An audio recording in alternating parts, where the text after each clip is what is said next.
ఒకే దేశం ఒకే ఎన్నిక ఉపయోగాన్ని ప్రజలకు తెలియజేసేందుకే వికసిత్ భారత్ యూత్ పార్లమెంట్ జిల్లా స్థాయి ఎంపికలు నిర్వహించడం జరుగుతుందని Mahatma Gandhi university NSS coordinator doctor P Maddileti తెలిపారు. తద్వారా ఈ విధానం వికసిత్ భారత్కు ఎలా ఉపయోగపడుతుందో యువత సమాజంలో ప్రచారం చేయాలన్నారు.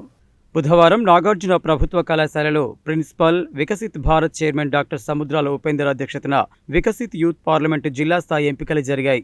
ఈ కార్యక్రమానికి Mahatma Gandhi university NSS coordinator doctor P Maddileti, retired IAS అధికారి చొల్లేటి ప్రభాకర్ ముఖ్య అతిథులుగా పాల్గొని జ్యోతి ప్రజ్వలన చేసి కార్యక్రమాన్ని ప్రారంభించారు. ఈ సందర్భంగా వారు మాట్లాడుతూ ఒకేసారి భారతదేశంలో అన్ని రాష్ట్రాలలో పార్లమెంటుతో పాటు అసెంబ్లీలకు ఎన్నికలు జరిపించడం వల్ల జరిగే ప్రయోజనాలను తెలియజేస్తూ ఈ విధానం వికసిత్ భారత్కు ఏ విధంగా ఉపయోగపడుతుందనే తమ ఆలోచనను యువత సమాజంలో తీసుకురావాలని అన్నారు. అనంతరం వికసిత్ భారత్కు ఒకే దేశం ఒకే ఎన్నిక ఏ విధంగా మార్గదర్శకమవుతుందనే అంశంపై 18 నుంచి 25 సంవత్సరాల యువత నల్గొండ, నాగర్ కర్నూల్, యాదాద్రి భువనగిరి జిల్లాల నుంచి పాల్గొని మాట్లాడారు. ఈ ఎంపిక కార్యక్రమంలో న్యాయమూర్తులుగా చొల్లేటి ప్రభాకర్, పర్యావరణవేత్త సురేష్ గుప్తా, సామాజికవేత్త దుశ్చర్ల సత్యనారాయణ, రిటైర్డ్ లెక్చరర్ విజయ్ కుమార్, ప్రముఖ YouTube influencer IBC channel executive director Yechuri Shailaja, Nehru యువ కేంద్రం జిల్లా యువ అధికారి B Praveen Singh, vice principal Parangi Ravikumar, NCC care taker Sudhakar, NSS program ఆఫీసర్లు M Venkatareddy, B Anil Kumar, N Kotaiah, A Mallesham, K Shivarani, Savitri, Sirisha, Ankush, Vasu, Dinesh, Kondanayak, విద్యార్థులు పాల్గొన్నారు. Studio to share my opinion on the topic One Nation, One Election paving the way for Vikasit Bharat. What actually means the One Nation, One Election? It's synchronizing the both elections for both Assembly and Lok Sabha, and also conducted the elections for local bodies like Gram Panchayat, municipal corporations and municipalities within 100 days after the completion of general elections. Then how it is, do you know how its impact on economy?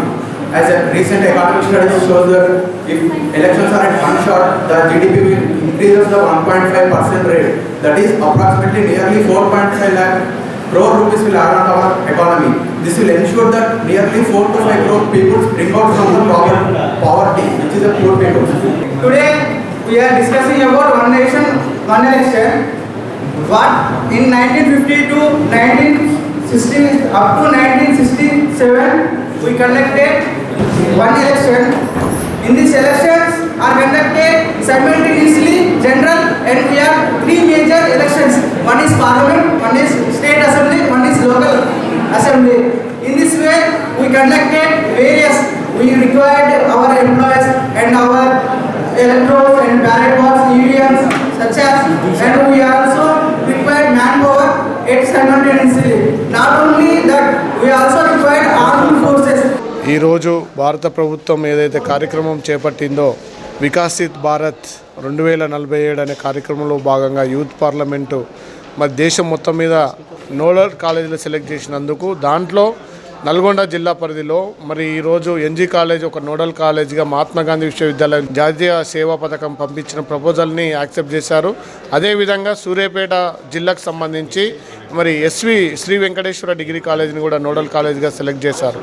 ఈరోజు ఈ యొక్క కార్యక్రమం ఏంటంటే ముఖ్య ఉద్దేశం, దేశంలో ఉన్న అత్యధిక యువత ఉన్న దేశం భారతదేశం కాబట్టి ఈ యువత దేశంలో ఉండే ప్రజాస్వామిక పరిపాలన ఏ విధంగా ఉండాలి అనే సదుద్దేశంతో యువత యొక్క ఆలోచనలు ఏ విధంగా ఉన్నాయి, డెవలపింగ్ కంట్రీ అభివృద్ధి చెందుతున్న దేశం కాదు, రేపు రాబోయే కాలంలో 2047 వరకు ప్రపంచానికి భారతదేశం ఒక గురువులా వెళ్ళాలి అని అంటే మరి ఈ యొక్క యువత యొక్క ఆలోచనలు రాజకీయం వైపు కానీ అదేవిధంగా వాళ్ళ ఆలోచన తీరు, మిషన్ ఏ విధంగా ఉండాలో పంచుకోవాలనే సదుద్దేశంతో మొన్న 2025 11-12 తారీఖున ఢిల్లీ వేదికగా మరి అనేక ఎన్ఎస్ఎస్ విద్యార్థులను అక్కడ పిలిచి స్వయంగా ప్రధానమంత్రి నరేంద్ర మోడీజీ వాళ్ళ యొక్క ఆలోచనలను పాల్పంచుకోవడం జరిగింది. దాంట్లో భాగంగానే వికసిత్ భారత్ 2047 అనే కార్యక్రమాన్ని one nation, one family, one election అని ఏదైతే ఉందో జమిలీ ఎలక్షన్ని పెడితే ఏ విధంగా ఉంటుంది, ఈరోజు మరి రెండు సంయుక్తంగా నెహ్రూ యువ కేంద్రం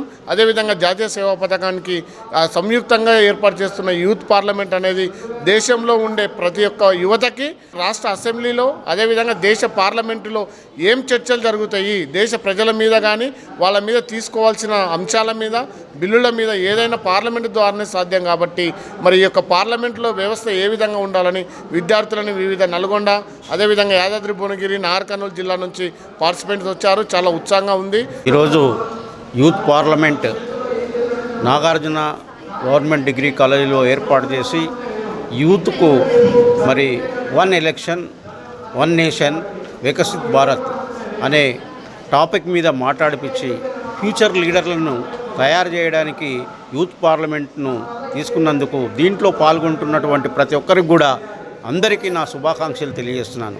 అంతేకాకుండా భారత్ దేశాన్ని మరి 2047 వరలో పూర్తిగా ప్రపంచంలోనే నెంబర్ 1 దేశంగా తీర్చిదిద్దడానికి వికసిత్ భారత్ మరి కాన్సెప్ట్ని అందరూ కూడా అర్థం చేసుకొని ప్రజా ఉద్యమం ద్వారా దీన్ని ప్రజల్లోకి తీసుకెళ్ళడానికి ఇప్పుడు మాట్లాడే విద్యార్థులందరూ కూడా ఆలోచించి ఈ వికసిత్ భారత్ స్లోగన్ని గ్రామాన విస్తరింపజేయడానికి మరి వాళ్ళు అందరూ పూనుకోవాలని నా అభిప్రాయం. ఈరోజు వికసిత్ భారత్ 2025 అనేటటువంటి అంశంతో విద్యార్థులలో ఒక సామాజిక స్పృహను క్రియేట్ చేయడానికి దేశ అభివృద్ధి కోసం మిషన్ 2047కు గాను భారతదేశం ఏ విధమైనటువంటి అన్ని రంగాల్లో అభివృద్ధి పొందాలనేటటువంటి కోణంలో విద్యార్థుల్లో ఉండేటటువంటి ఒక రాజకీయ స్పృహను మేల్కొల్పడానికి నిర్ణయాధికారంలో విద్యార్థుల నుంచి వచ్చేటటువంటి అభిప్రాయాలను తీసుకొని ఈ దేశ మనుగడకు ఏ విధంగా ఉపయోగపడుతుందని చెప్పేసి వికసిత్ భారత్ని నిర్వహించడం జరుగుతుంది. ఇందులో భాగంగా ఎన్జీ కాలేజ్ నోడల్ ఇన్స్టిట్యూట్గా గుర్తించబడింది. One nation one election paving A path for Viksit Bharat అనేటటువంటి అంశం పైన మాట్లాడుతున్నారు. సో దీనికి గాను 5 మంది జ్యూరీలని జడ్జెస్ని మనం పిలవడం జరిగింది. వాళ్ళు ఈ 150 మంది నుంచి 10 మందిని మంచిగా వాళ్ళ ఒపీనియన్ని ఇచ్చినటువంటి టాపిక్ పైన వాళ్ళ ఒపీనియన్ చెప్పిన వాళ్ళని సెలెక్ట్ చేయడం జరుగుతుంది. ఈ సెలెక్ట్ అయినటువంటి విద్యార్థులు రాష్ట్ర అసెంబ్లీలో మాట్లాడతారు. తద్వారా రాష్ట్ర అసెంబ్లీ నుంచి పార్లమెంటులో మాట్లాడేటటువంటి ఒక బృహత్కరమైనటువంటి అవకాశం పిల్లలకు కల్పించడం అనేది చాలా మంచి విషయంగా భావిస్తూ కేంద్ర ప్రభుత్వానికి ప్రత్యేకమైనటువంటి ధన్యవాదాలు తెలుపుకుంటున్నాము. Thank you very much. ఈరోజు భారతదేశం మొత్తం మీద 300 నోడల్ సెంటర్లో, ముఖ్యంగా తెలంగాణలో 13 నోడల్ సెంటర్లో వికసిత్ భారత్ యూత్ పార్లమెంటును నిర్వహించడం జరుగుతుంది. ఈరోజు మా కళాశాలలో నాగర్ కర్నూలు, నల్గొండ, యాదాద్రి భువనగిరి ఈ 3 జిల్లాలని సెంటర్గా చేసి మా కళాశాలను నోడల్ సెంటర్గా చేయడం జరిగింది. ఇక్కడ 150 మందిని సెలెక్ట్ చేసి ఈ 150 మంది భారతదేశం అభివృద్ధి చెందిన దేశంగా 2047 నాటికి మారాలి అంటే ఏం చేయాలనే విషయంలో ఒక దేశము ఒక ఎలక్షన్ ద్వారా వికసిత్ భారత్ ఏ విధంగా సాధించవచ్చు, అభివృద్ధి చెందిన దేశంగా ఏ విధంగా సాధించవచ్చు అనే అంశం మీద 3 నిమిషాలు వీడియో తీసి 3 నిమిషాలు మాట్లాడి వీళ్ళలో 10 మందిని సెలెక్ట్ చేసి అసెంబ్లీకి పంపడం జరుగుతుంది. అసెంబ్లీలో ప్రతి రాష్ట్రం నుంచి 3 ఎంపిక చేసి పార్లమెంటుకు పంపడం జరుగుతుంది. పార్లమెంటులో మాట్లాడే అవకాశం కళాశాల విద్యార్థులకు రావడం జరుగుతుంది. చట్టసభల్లో, శాసనసభల్లో, అసెంబ్లీలో, పార్లమెంట్లో మాట్లాడే అవకాశం మనకు ఎమ్మెల్యేలు, ఎమ్మెల్సీలు, ఎంపీలు, మంత్రులకే సాధ్యం. కానీ ఇప్పుడు ఈ అవకాశం మన కేంద్ర ప్రభుత్వం, కేంద్ర యువజనాల శాఖ, క్రీడల శాఖ వారు కల్పించడం మన అదృష్టంగా భావించాలి. విద్యార్థులు చేసుకున్నటువంటి అదృష్టంగా భావించాలి. ఈ అవకాశాన్ని ఉపయోగించుకొని అందరూ కూడా విద్యార్థులు చాలా ఉత్సాహంగా అత్యున్నత స్థాయిలో పాల్గొనడం జరిగింది.